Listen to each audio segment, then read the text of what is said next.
What is a still strength? Let's talk about one. Let's talk about a tequila from El Tequileño, NOM 1108, located right in the town of Tequila. This place is awesome. We've visited the distillery. We've walked through it and checked it out. We drank tequila from their still. We've stayed at their hotel at Casa Sayas. It's amazing. So Tony Sayas, master distiller. Tequila started in 1959. Multi generations of making tequila. Now, here's what's cool: they're in the valley, they're in Tequila, but all of their agaves come from the highlands. So you're looking at Los Altos agaves making tequila in the town of Tequila. So what are they doing to make this tequila? Well, they're using an autoclave, then they're going through a roller mill, and then they're going through their open fermentation. And what's really awesome about their facility is it's right at the back of the town of Tequila. So you have all of these trees or mango trees. It's full of different foliage. And then there's the creek or river that kind of runs right through there, and they're gathering water from that area, from that volcano, which is giving you a lot of minerality right in the water. And then you're picking up all of these wild yeasts from the mango trees and all the plants and the flowers that are around this place. It's absolutely stunning and beautiful. They've done a great job making a great facility, not only to visit, but to make tequila. And we talk about high proofs and we talk about still strengths a lot.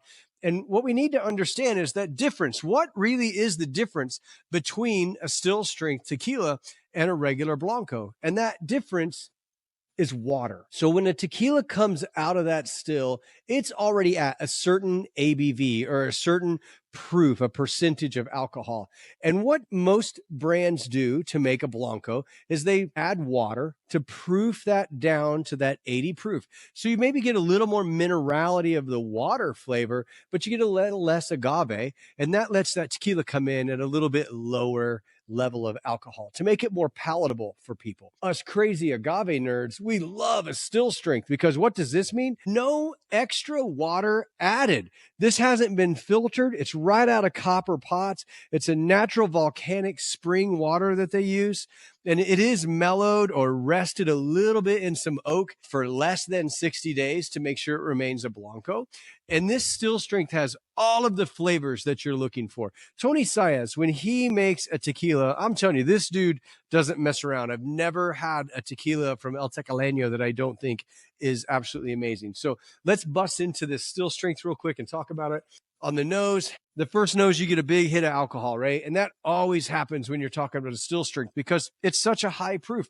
This one is coming in at 50 ABV, so it's 100 proof tequila. The second time, you get less alcohol. The third time, the alcohol is almost completely gone, and you're left with some amazing cooked agave. And what's really awesome about El Tequileño is it has a fruitiness in the nose. It has this really strong cooked agave, but it also pick up a lot of minerality, a vegetalness, and also a peppery smell in it. So it's very complex, and it really smells like it's going to drink pretty hot.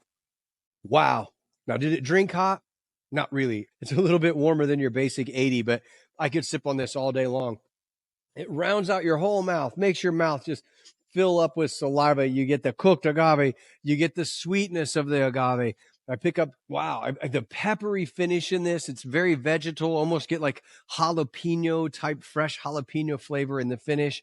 This is really complex. When I say jalapeno pepper, I almost get the flavor of wet grass, like that smell you get when somebody mows the lawn and it's maybe just rained a little bit and you get this really grassy note.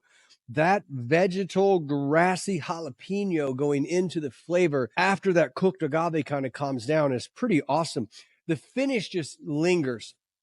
It's got this peppery finish that just kind of hangs on and keeps feeding that flavor back to you. So hopefully that helps understand what a still strength is. Then hopefully that makes you go look for El Tequileño. They've got a great distribution. You can find them just about anywhere. I will throw their website up here so you can click on the website and find out where to find it in your area. This still strength is one of my favorite still strengths. I was really excited that I got the opportunity to taste this at Casa Sayas in Tequila for breakfast before it became available in the United States. I just happened to be down there and it was released then. So what a great breakfast drink. And I'm telling you what, I might have this for breakfast tomorrow. So tell me if you've had El Tequileño still strength and if you ever drink tequila for breakfast. Thanks for watching.